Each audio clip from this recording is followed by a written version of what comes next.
छत्तीसगढ़ का प्रधानमंत्री नरेंद्र मोदी से आत्मीय और गहरा नाता है। उन्होंने प्रदेश के कोने कोने का दौरा किया है। यह बात सीएम साई ने प्रधानमंत्री नरेंद्र मोदी के 11 साल के कार्यकाल पूर्ण होने पर संकल्प से सिद्धि अभियान की जानकारी देते हुए कही। जी हां, मुख्यमंत्री ने सिविल लाइन स्थित सर्किट हाउस में आयोजित प्रेस वार्ता में कहा कि प्रधानमंत्री मोदी के 11 वर्षों के नेतृत्व में भारत ने वैश्विक मंच पर मजबूत उपस्थिति दर्ज कराई है।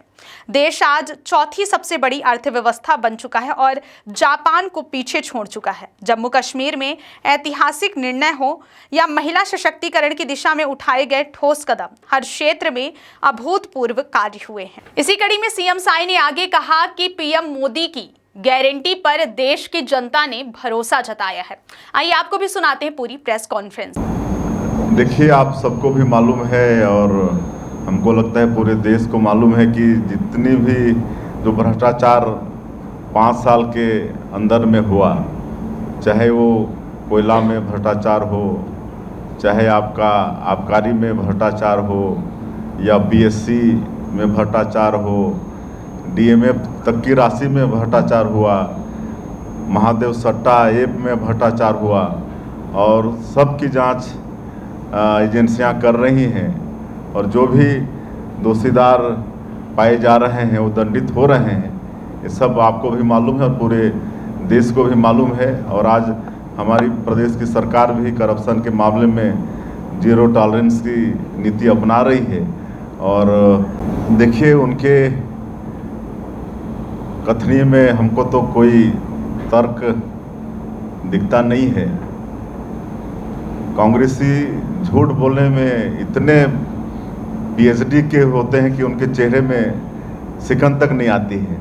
आज जब यहाँ का पीसीसी चेयरमैन बोलते हैं कि 1.5 साल में छत्तीसगढ़ के अंदर कुछ भी नहीं हुआ, अब इससे बड़ा और झूठ क्या हो सकता है। आज छत्तीसगढ़ का बच्चा देख रहा है कि 1.5 वर्षों में छत्तीसगढ़ का हर क्षेत्र में विकास हुआ है, लेकिन सीधे साफ बोलते हैं। कई बार हम उनको सुने हैं कि 1.5 साल में कुछ भी नहीं हुआ है। ठीक है, मतलब विपक्ष का धर्म है कि मतलब सरकार के कामों का मतलब आलोचना करना, लेकिन इतना भी मतलब झूठ नहीं बोलना चाहिए। काहे कि जनता तो उनके बोलने से विश्वास करने वाली नहीं है। काहे कि उनको 4 चुनाव में दिखा दी है, मतलब उनका जो कथनी और करनी में जो अंतर हुआ उसका परिणाम उनको छत्तीसगढ़ की जनता दे चुकी है। आप देखेंगे कि 1.5 वर्षों में करीब 9-10 हज़ार हम लोग सरकारी नौकरी दे चुके हैं। एक तो पुलिस विभाग में भर्ती हुई है, आपका बिजली विभाग में भर्ती हुई है, सहकारिता के क्षेत्र में भर्ती हुई है। अभी ट्राइबल में 300 हॉस्टल अधीक्षकों की भर्ती किए हैं। आपका इरिगेशन में भर्ती हुई है। अभी भी पीडब्ल्यूडी और पीएचई का वैकेंसी निकला हुआ है।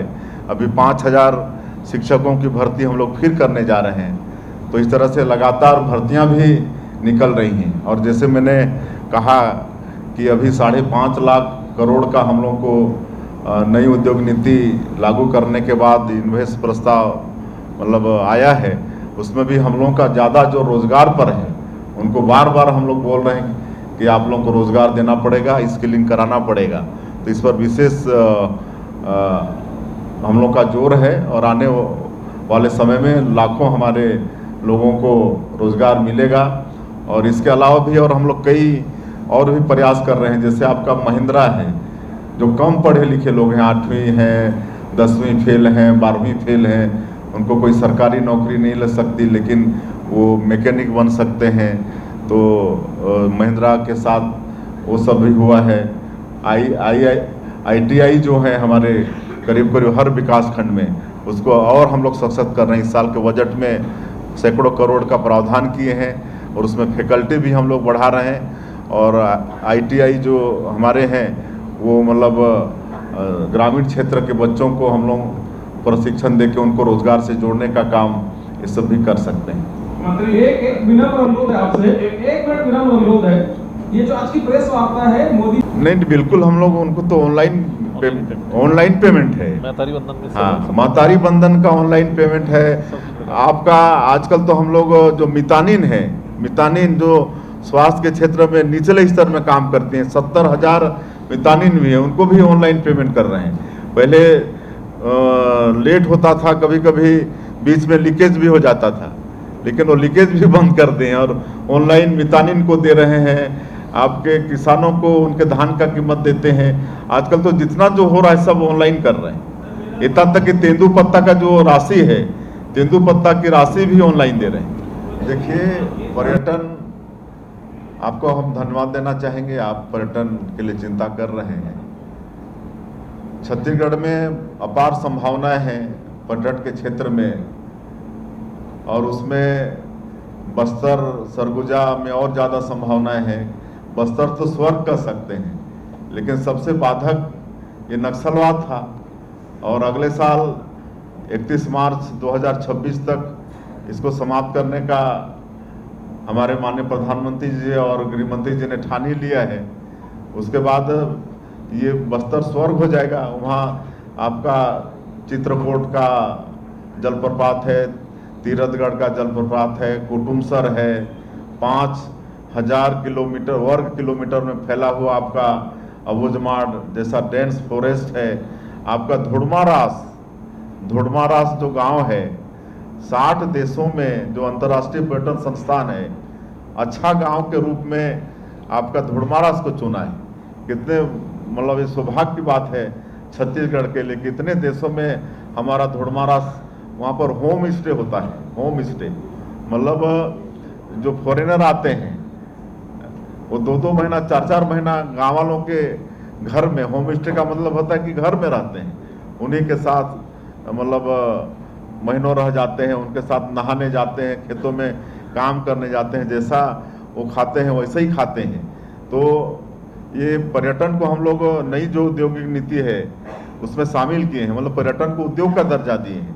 और जो नई उद्योग नीति में जो सहूलतें हैं वो पर्यटन के क्षेत्र में भी वो सहूलतें वो होगा, और इसके लिए मतलब पूरा रोड मैप तैयार हो रहा है।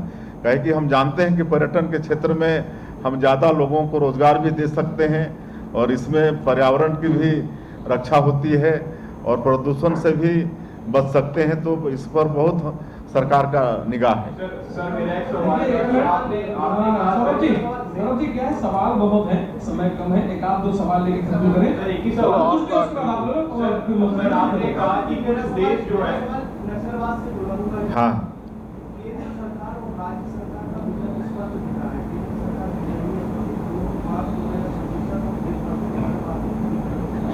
छत्तीसगढ़ के लिए अगर बात करें, सरकार का कोई और विजन है कि मार्च 2026 के पहले ही हम समस्या से निजात पाएंगे? संभावना तो है।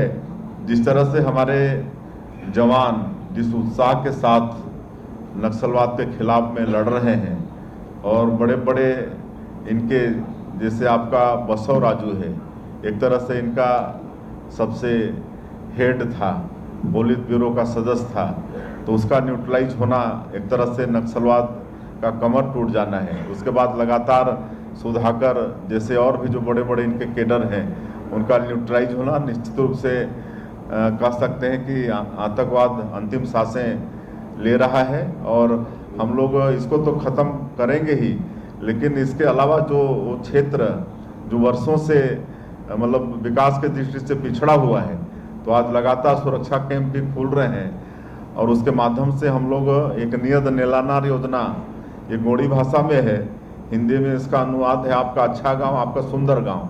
इसके माध्यम से हम लोग सरकार की जो योजनाएं हैं उनको उन तक पहुंचाने में सफल हो पा रहे हैं। आज आप देखिए वहाँ पर पहली बार कई जगह में राष्ट्रीय पर्व में तिरंगा झंडा फहरा है, पहली बार वहाँ चुनाव में वहाँ के लोग मतलब भाग लिए हैं, मतदान कर पाए हैं। तो ये सब जो हमारे जवान मजबूती के साथ लड़ रहे हैं उसी का परिणाम है। आज बेखौफ मतलब वो सड़कों में रात में भी यात्रा संभव हो पा रहा है, और सड़कें, बिजली, पानी सब कुछ वहाँ पर हम लोग पहुँचा रहे हैं। राशन कार्ड बन रहा है, राशन पहुँचा रहे हैं। आज अभी हम सुशासन त्योहार में एक गांव गए थे, मुलेर, एक कैंप में गए थे। तो मुलेर का ग्राम पंचायत का हेडक्वार्टर 24 किलोमीटर दूर था, पूरा बीच में पहाड़ी, तो पहाड़ चढ़ के 2 दिन लगता था। 35 किलो 20 किलो चावल के लिए लोग 2 दिन, एक दिन जाते थे दूसरे दिन आते थे। आप सोचिए आज ये जो लड़ाई लड़ पा रहे हैं, तो अभी वो मुलेर में नया राशन का दुकान हो गया। तो यही स्थिति वहां पर थी। तो विकास तो बहुत कुछ करना है। हाँ।